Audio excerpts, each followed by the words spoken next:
Hello friend, welcome to online fishery. Good morning सभी के लिए। तो फ्रेंड्स, इस वीडियो हम देखने वाले नवोदय विद्यालय में एक वैकेंसी आई हुई है और ये वैकेंसी जो है 1925 वैकेंसियाँ यानी कि 1925 वैकेंसी यहाँ पर आई हुई हैं और अलग अलग फील्ड के लिए या फिर बात करें अलग अलग पोस्ट यहाँ पर हैं 1925 वैकेंसीज़ में। और ये जो वैकेंसी है नवोदय विद्यालय समिति के द्वारा आई हुई है। ओके, तो यहाँ पर देख सकते हैं कौन कौन सी वैकेंसियाँ यहाँ पर हैं। देखिए, recruitment for assistant commissioner, assistant commissioner ADMNA के लिए, फीमेल स्टाफ नर्स के लिए, असिस्टेंट सेक्शन ऑफिसर के लिए, ऑडिट असिस्टेंट के लिए, जूनियर ट्रांसलेटर के लिए, जूनियर इंजीनियर सिविल के लिए, स्टेनोग्राफर के लिए, कंप्यूटर ऑपरेटर के लिए, कैटरिंग असिस्टेंट के लिए, जूनियर सेक्रेटरी के लिए, असिस्टेंट HQ यहाँ पर लिखा, जूनियर सेक्रेटरियन असिस्टेंट के लिए। इसके बाद बाकी बहुत सारी वैकेंसियाँ हैं। लैब असिस्टेंट के लिए आई हुई हैं। मैथ्स हेल्पर के लिए, ये मल्टीटास्किंग ऑफिसर के लिए आई हुई हैं। इसका रीजनल ऑफिस के लिए आई हुई हैं। ये सारी की सारी वैकेंसियाँ हैं। इसकी टोटल वैकेंसियाँ यहाँ पर अगर हम देखें तो ये जो वैकेंसियाँ हैं 1925 वैकेंसियाँ। और कहाँ कहाँ पर ये वैकेंसियाँ हैं यानी कि किस किस स्टेट में हैं, तो आप देख सकते हैं ये वैकेंसियाँ जो हैं आप देख सकते हैं उत्तर प्रदेश में है, भोपाल, चंडीगढ़, हैदराबाद, जयपुर, लखनऊ, पटना, पुणे, शिलोंग, अमृतसर, गोवा, कानपुर, नोएडा, पुरी, फिर उसके बाद उदयपुर, यहाँ पर रंग रेड्डी में भी हैं। और यहाँ पर जो है बहुत सारी वैकेंसियाँ हैं जहाँ पर बताई गई। तमिलनाडु में भी ये वैकेंसियाँ आई हुई हैं। तो आप देख सकते हैं अलग अलग जगह पर ये जो है वैकेंसियाँ आई हुई हैं। इसको नीचे आते हैं तो ये पोस्ट लिखी हुई हैं, इनके पोस्ट के नाम लिखे हैं तो आप एक बार चेकआउट कर सकते हैं। तो यहाँ पर आए, नीचे आ जाते हैं तो यहाँ पर पोस्ट की कितनी पोस्ट किस किस के लिए वो हम देखने वाले हैं। और फ्रेंड देखिए, ये वीडियो जो है वो पूरी फुल वीडियो है जिसके फुल नोटिफिकेशन हम देखने वाले हैं 1 बाय 1। तो इस वीडियो को आराम से देखेंगे। यहाँ पर हम देख सकते हैं detail for post wise category, wise break up of number of tentative vacancies. याद रखें, ये टेंटेटिव वैकेंसी है, इसको घटाया या बढ़ाया जा सकता है। अगर असिस्टेंट कमांडर ग्रुप A की वैकेंसी की बात करें तो अनरिजर्व कैटेगरी के लिए 3, OBC के लिए 1, ST के लिए 1, और यहाँ पर टोटल 5 हो जाती हैं वैकेंसी, क्योंकि OH के लिए भी 1 वैकेंसी यहाँ पर दी गई है। ST के लिए, SC के लिए कोई वैकेंसी नहीं है। फिर यहाँ पर असिस्टेंट कमिश्नर ADMNA के लिए, अनरिजर्व कैटेगरी के लिए 2 वैकेंसी हैं। उसके बाद मात्र 2 ही वैकेंसी यहाँ पर दी हुई हैं। फीमेल स्टाफ नर्स के लिए 35 वैकेंसी अनरिजर्व के लिए, EWS के लिए 7, OBC के लिए 22, SC के लिए 12, ST के लिए यहाँ पर 6, टोटल 82 आती हैं, याद रखेंगे। BH के लिए 2 हैं, OH के लिए 2 हैं। BH के लिए 1 और 2 OH के लिए 2 हैं। Assistant section officer group C की अगर बात करें तो यहाँ पर 6 वैकेंसी अनरिजर्व के लिए, 1 ESW के लिए, 1 OBC के लिए, 1 SC के लिए, 1 ST के लिए और 1 OH कैंडिडेट के लिए, और टोटल हो जाती हैं 10। इसका ऑडिट असिस्टेंट ग्रुप C की वैकेंसी यहाँ पर जो अनरिजर्व कैटेगरी के लिए 1 है, ESW के लिए 1 है, OBC के लिए 1, SC के लिए 5, ST के लिए 1, और यहाँ पर टोटल 11 वैकेंसी हैं। जूनियर ट्रांसलेट ऑफिसर की बात करें तो 3 वैकेंसी अनरिजर्व कैटेगरी के लिए, OBC के लिए 1, और टोटल यहाँ पर 4 हो जाएंगी। ठीक है, इसका यहाँ पर करेंगे। जूनियर इंजीनियर सिविल की बात करें तो यहाँ पर जो वैकेंसी है मात्र 1 है अनरिजर्व कैटेगरी के लिए। स्टेनोग्राफर की बात करें तो यहाँ पर अनरिजर्व कैटेगरी के लिए 10 वैकेंसी, EWS के लिए 6, OBC के लिए 6, SC के लिए 3, और टोटल 22 वैकेंसी हैं, क्योंकि OH के लिए भी 1 वैकेंसी यहाँ पर दी हुई है। कंप्यूटर ऑपरेटर की यहाँ पर बात करें तो यहाँ पर देख सकते हैं ये 2 वैकेंसी हैं, 1 वैकेंसी इसके लिए, SC को OBC के लिए 1 वैकेंसी, टोटल 4 वैकेंसी हैं। कैटरिंग असिस्टेंट के लिए 37 वैकेंसी अनरिजर्व के लिए, 8 जो EWS के लिए, OBC के लिए 23, SC के लिए 13, ST के लिए 6, टोटल 87 वैकेंसी हैं। जूनियर सेक्रेटरी असिस्टेंट के लिए यहाँ पर टोटल मैं बता देता हूँ, टोटल 8 दी हुई हैं। बाकी मैं टोटल बता देता हूँ। और जूनियर सेक्रेटरी असिस्टेंट के लिए ग्रुप C के लिए अगर बात करें तो यहाँ पर जो है वैकेंसियाँ दी हुई हैं अनरिजर्व कैटेगरी के लिए दी हुई हैं, याद रखें 254 वैकेंसियाँ हैं। 62 वैकेंसी EWS के लिए, OBC के लिए 167 वैकेंसी है, SC के लिए यहाँ पर 93, ST के लिए 46, और यहाँ पर 622 वैकेंसियाँ टोटल हो जाती हैं। इसका ग्रुप यहाँ पर बात करें इलेक्ट्रीशियन कम प्लम्बर के लिए, तो यहाँ पर अनरिजर्व कैटेगरी के लिए 113 वैकेंसियाँ हैं। EWS के 27, OBC के लिए 73, SC के लिए 40, और ST के लिए 20 वैकेंसियाँ, टोटल 273 वैकेंसी यहाँ पर हो जाती हैं। इसकी बात करें तो लैब अटेंडेंट की बात करें तो 59 अनरिजर्व कैटेगरी, 40 EWS के लिए, OBC के लिए 38, SC के लिए 21, और यहाँ पर ST के लिए 10 वैकेंसियाँ टोटल हो जाती है 142। इसका नीचे आते हैं तो और भी बहुत सारी वैकेंसियाँ। मैथ्स हेल्पर की टोटल वैकेंसी बता देता हूँ, 629 वैकेंसियाँ हैं। ओके, मल्टीटास्क ऑफिसर की बात करें तो टोटल 23 वैकेंसी यहाँ पर लिख रही हैं आप लोगों के लिए। ओके, नीचे आते हैं तो हमें और भी चीज़ यानी कि एलिजिबिलिटी मिल जाती है, यानी कि आपको क्या क्या जो है लगेगा किस पोस्ट के लिए। तो यहाँ पर आप देख सकते हैं असिस्टेंट कमिश्नर के लिए कोड 1 जो हमने किया था लेवल 1 की, लेवल 12 की इसकी इनकी सेल पे स्केल होगी 78,800 से स्टार्ट होने वाली सैलरी है। ओके, यहाँ पर हम बात करें okay master degree in humanities science commerce for recognised university से। ओके, या फिर okay person holding analogous post और post of principal in level 12। Okay, फिर उसका यहाँ पर लिखा हुआ या फिर with least 5 year experience in level 10 okay above in the education planning and administration in a government और सेमी गवर्नमेंट ऑटोनोमस ऑर्गेनाइजेशन में उन्होंने ऐसा काम किया हो। ओके, इसके बाद लिखा हुआ है डिज़ायरेबल क्वालिफिकेशन की बात करें तो experience of work in a residence school system research work done in the field education. Okay, फिर इसके बाद बी की बात करें यानी बी जो है यानी कि हमारी बात करें असिस्टेंट कमिश्नर ADMNA के लिए पोस्ट नंबर 2 की बात करें तो ये लेवल स्केल दिया हुआ है 11 नंबर वाला। ओके, एजुकेशन क्या लिखा है देख लीजिएगा, ग्रेजुएट होना जरूरी है, होल्डिंग एनालॉग पोस्ट और on regular basis. Okay, 8 year service in the level 7 पर। Okay, processing experience of handling administrative financial matter in responsible capability in central state and autonomous authority okay of organisation. Okay, उसके बाद लिखा हुआ है यहाँ पर सी वाली वैकेंसी देख लीजिएगा फीमेल स्टाफ नर्स के लिए। तो यहाँ पर ओके पास सेकेंडरी एग्जामिनेशन 12th यानी कि इक्विवेलेंट और ग्रेड ए से देयर यानी कि 60% मार्क्स से पास होना चाहिए। Okay, 3 year diploma certificate nursing में होना जरूरी है, BSc नर्सिंग अगर होगा बहुत अच्छी बात है। Registration with Indian institute and nursing council वाला जो भी कोर्स है वो होना जरूरी अगर है तो भी चलेगा। और एक्सपीरियंस के लिए अगर 2 ईयर का किसी भी हॉस्पिटल में या किसी भी जगह पर आपने काम किया है तो भी वो चलेगा। ओके, तो यहाँ पर अगला जो हमारी वैकेंसी है डी नंबर वाली वह है सेक्शन असिस्टेंट सेक्शन ऑफिसर की। तो क्वालिफिकेशन की बात करें तो यहाँ पर आप देख सकते हैं डिग्री चाहिए आपको, नॉलेज ऑफ कंप्यूटर की होने जरूरी है। उसके बाद यहाँ पर आपको काम भी लिखा है तो आप देख लेंगे। फिर ई यानी ऑडिट असिस्टेंट की बात करें तो ऑडिट असिस्टेंट के जो एक्सपीरियंस वगैरह यहाँ पर लिखा हुआ है तो देखेंगे यहाँ पर। ओके, ये BCom होना जरूरी है, क्या जरूरी है, मात्र BCom होना जरूरी है। ओके, और 3 ईयर एक्सपीरियंस है या फिर गवर्नमेंट या सेमी गवर्नमेंट या ऑटोनोमस में तो भी कोई दिक्कत नहीं है। ओके, तो भी अच्छी बात है। इसके बाद बात करें यहाँ पर F वाली वैकेंसी में तो जूनियर ट्रांसलेशन ऑफिसर की वैकेंसी है। यहाँ पर जो है क्या क्या चीज़ लगेगी याद रखेंगे। देखिए, master degree of recognised university in Hindi and English as a compulsory और इलेक्टिव सब्जेक्ट और medium of examination at a degree level. Okay, या फिर master degree of recognisation university in English और हिंदी में आपने किया हो, कंपलसरी इलेक्टिव सब्जेक्ट आपका होना चाहिए। उसके बाद यहाँ पर लिखा हिंदी इंग्लिश इनमें से दोनों एक होना चाहिए। ओके, तो यहाँ पर जो है सबसे पहली चीज़ दी हुई है कि आपको मास्टर डिग्री या फिर डिग्री होना जरूरी है। ओके, हिंदी और इंग्लिश में। यहाँ पर अगर बात करें हम कौन सी पोस्ट है जूनियर इंजीनियर सिविल के लिए तो यहाँ पर degree in civil engineer 3 year diploma या फिर आपको सिविल इंजीनियर होना जरूरी है, या फिर आपकी 4 ईयर का जो है BE होता है उसमें एक्सपीरियंस होना चाहिए।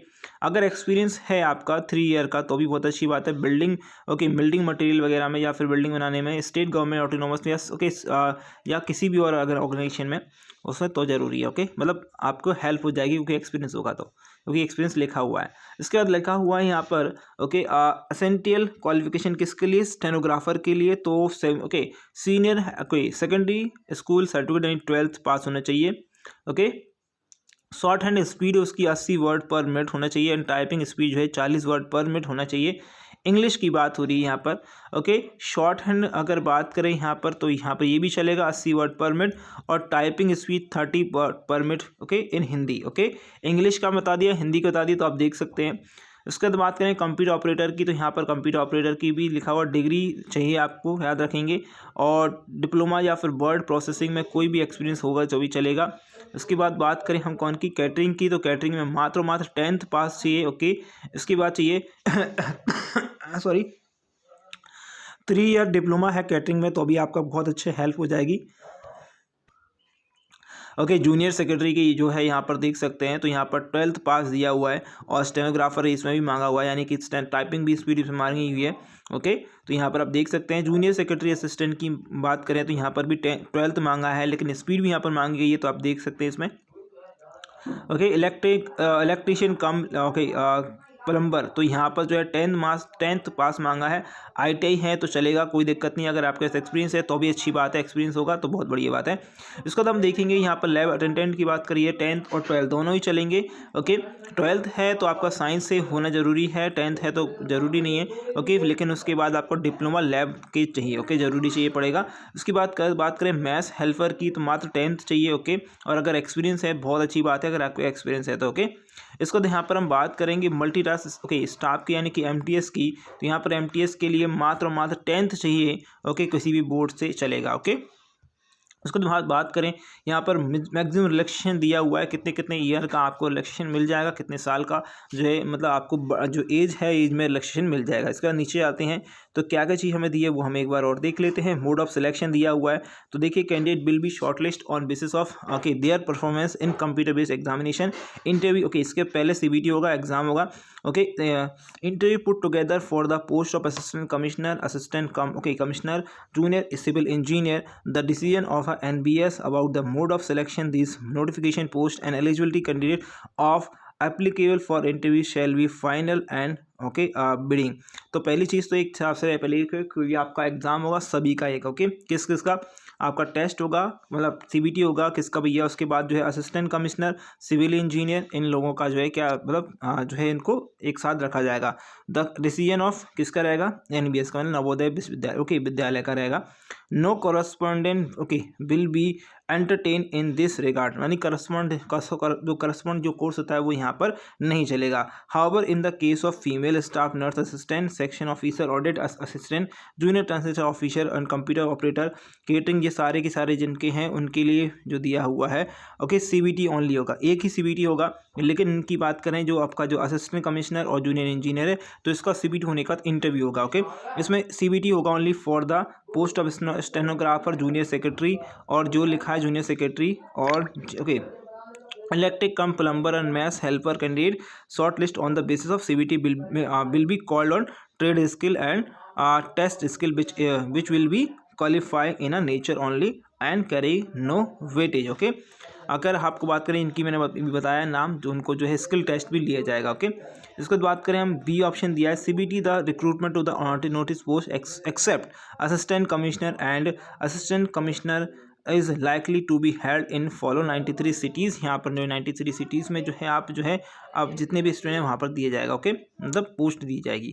जैसे नीचे आते हैं तो भैया यहाँ पर लिखा है ओके स्कीम ऑफ एग्जामिनेशन दे दिया है भैया, सिलेबस दिया है देख सकते हैं। तो पार्ट 1 में रीजनिंग एंड न्यूमेरिकल एबिलिटी आएगी। ओके, तो 10 नंबर के 10 नंबर मार्क्स आएंगे। ओके, और यहाँ पर ओके पार्ट 2 की बात करें तो लैंग्वेज कॉम्पिटेंसी टेस्ट, यानी कि हिंदी और इंग्लिश दोनों आएंगे भैया 10-10 नंबर के। ओके, और 3 आवर का 3 घंटे का duration with the time limit दिया भैया, 3 आवर का यहाँ पर दिया है। ओके, फिर उसके बाद पार्ट 4 होगा। यहाँ पर पार्ट 4 में लिखा है academic and residential okay aspect, यहाँ पर लिखे हुए हैं तो आप देख सकते हैं ये आएंगे 50 नंबर का आएगा, 50 नंबर के क्वेश्चन आएंगे, 50 नंबर का ही ये होने वाला है। ओके, उसके बाद लिखा हुआ पार्ट यहाँ पर 5 लिखा हुआ है, तो देख सकते एडमिनिस्ट्रेटिव एंड फाइनेंस के से रिलेटेड क्वेश्चन आएंगे 50 और 50 यहाँ पर होंगे, और 150 नंबर क्वेश्चन पेपर है, 150 ही नंबर आपको मिलने वाले हैं। 3 घंटे का पेपर होगा। पहली पोस्ट हमने किसके लिए देखा था, पहली हमने पोस्ट देखा था आपका असिस्टेंट कमिश्नर के लिए जो एग्ज़ाम है उसकी बात करें।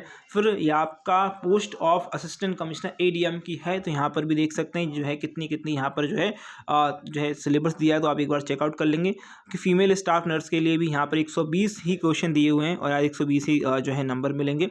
2.5 घंटे का जो है टाइमिंग। ओके, इसके बाद बात करें हम यहाँ पर जो है नर्स के लिए, ठीक है। Okay, subject knowledge. ओके, चलिए कोई सब्जेक्ट जो है इसका नॉलेज होगा तो बिल्कुल 70 नंबर का आया भैया। ओके, असिस्टेंट सेक्शन ऑफिसर की बात करें तो यहाँ पर सिलेबस ओके 130 क्वेश्चन है, 130 ही आपको जो है नंबर मिलेंगे। 2.5 घंटे का समय यहाँ पर दिया गया है। उसके बाद यहाँ पर बात करें ऑडिट असिस्टेंट की जो वैकेंसी है यहाँ पर देखेंगे हमारा 130 ही नंबर है, 130 में ओके क्वेश्चन के नंबर और हमें मार्क्स मिलेंगे और 2.5 घंटे का एग्जाम इसमें भी दिया हुआ है। ओके 2 घंटे का एग्जाम है किसका भैया, जूनियर ट्रांसलेट ऑफिसर का, और यहाँ पर जो है 100 क्वेश्चन मिलेंगे, 100 ही नंबर मिलने वाले हैं। ओके, और इसके बाद बात करें हम यहाँ पर जो है जूनियर सिविल इंजीनियर का, तो 2 घंटे का एग्जाम है, 100 क्वेश्चन है, 100 नंबर मिलने वाले हैं। ओके, इसके बाद बात करेंगे हम CBT 1 किसके लिए, स्टेनोग्राफर के लिए, तो 100 नंबर का पेपर है, 100 नंबर हमें मिलेंगे और यहाँ पर 2 घंटे का पेपर होने वाला है। ओके, स्किल टेस्ट की बात करें तो स्किल टेस्ट लिखा हुआ तो आप देख सकते हैं 80 वर्ड पर मिनट, ओके, और 40 word per minute, okay, in English में। ओके, याद रखेंगे ये दिया हुआ है, हिंदी में दिया हुआ है। शॉर्ट हैंड स्पीड 60 पर मिनट एंड टाइपिंग स्पीड जो है 30 वर्ड पर मिनट दिया हुआ है। ओके, इसके बाद हमें दिया है कंप्यूटर ऑपरेटर का, तो 130 क्वेश्चन होंगे, 130 क्वेश्चन के नंबर मिलेंगे, 2.5 घंटे का एग्जाम है। ओके, इसका यहाँ पर दिया हुआ है कैटरिंग के 120 क्वेश्चन होंगे, 120 मार्क मिलेंगे और 2.5 घंटे का आपका एग्जाम होने वाला है। Okay, assistant junior assistant, okay sorry junior secretary assistant की जो वैकेंसी 130 नंबर मिलेंगे, 130 ही आपको मार्क्स मिलेंगे और 2.5 घंटे का आपका एग्जाम होने वाला है। तो बात करेंगे सारे के सारे आप देख लेंगे, यहाँ पर बहुत सारी पोस्टें दी हुई हैं तो आप एक बार चेकआउट कर लेंगे कि किस किस के लिए क्या क्या सिलेबस है। उसके यहाँ पर जो है नेगेटिव मार्किंग के बारे में कुछ नहीं बोला गया है। आई थिंक यहाँ पर नेगेटिव मार्किंग के लिए बोला जाता तो मैं आपको बताता, नीचे कुछ भी अगर आपको दिखेगा तो बिल्कुल बताऊँगा। ओके, सारी चीज़ें आई थिंक मैंने बता दी हैं। यहाँ पर एक चीज़ और दिख रही है कि भैया आपका जो एग्ज़ाम फीस है आप देख सकते हैं, असिस्टेंट कमिश्नर के लिए अगर बात करें 1500 रुपये हैं। ओके, फीमेल स्टाफ के नर्स के लिए 1200 रुपये हैं और सारी के लिए जो है यहाँ पर ओके 1000 रुपये हैं, और लैब असिस्टेंट के लिए, लैब मास हेल्पर और मल्टीटास्किंग ऑफिसर के लिए कितनी है 250, ओके 750 रुपये यहाँ पर दिया गया। Okay, once fees deposit the sale shall not be refund under the any circumstance. Okay, अगर आपने जो है भर दी है तो ओके, एक चीज़ और यहाँ पर देखेंगे, no application fee is required to be pay by candidate और belonging SC ST PH category. SC ST PH category के लिए कोई भी फीस नहीं देनी है, इसमें से 0 रुपये लगेंगे, कुछ भी भर लीजिएगा। ओके, तो ये भी मैंने बता दिया आप लोगों के लिए। यहाँ पर हम डेट्स वगैरह देख लेते हैं, तो डेट्स भी रहेंगे, रजिस्ट्रेशन ओपन हो चुके हैं 12 जनवरी से। ओके, क्लोज हो जाएंगे 10 फरवरी को। ओके, तो यहाँ पर टेंटेटिव डेट ऑफ एग्जामिनेशन दिया हुआ है 9 मार्च से लेकर ओके 11 मार्च 2022 तक आपका एग्जाम हो सकता है। ओके, इसके बाद आपको भरना कैसे आपको, और एक और चीज़ यहाँ पर जो है हमें नहीं दिख रही थी वो दिख गई है, there will be negative marking wrong answer 1/4 यानी कि 0.25 की माइनस मार्किंग भी दी हुई है, जो कि मैंने आपको यहाँ पर बोल दिया, नहीं दिख रही थी वो भी दिख गई है। ओके, एग्जाम पेपर जो होगा वो हिंदी इंग्लिश दोनों में होगा, बाईलैंग्वेज होगा, ध्यान रखें, तो आपको कोई दिक्कत होगी नहीं। ओके, तो यहाँ पर नीचे आते हैं और ज़्यादा कुछ दिया हुआ नहीं है, तो आप जाकर जो है अपनी वेबसाइट पर, यानी कि वेबसाइट का नाम बता दें तो वहाँ पर बहुत जगह पर वैसे लिखा हुआ है नवोदया। ओके, नवोदया.gov.in पर जाएंगे और एग्जाम फॉर्म आप भर देंगे। ओके, तो फ्रेंड आई थिंक ये वीडियो आपको हेल्पफुल लगी होगी। वीडियो हेल्पफुल लगी है तो लाइक कर दीजिएगा, शेयर कर दीजिएगा, चैनल सब्सक्राइब कर दीजिएगा। Thank you for watching this video. Best of exam के लिए, आपके रिजल्ट के लिए।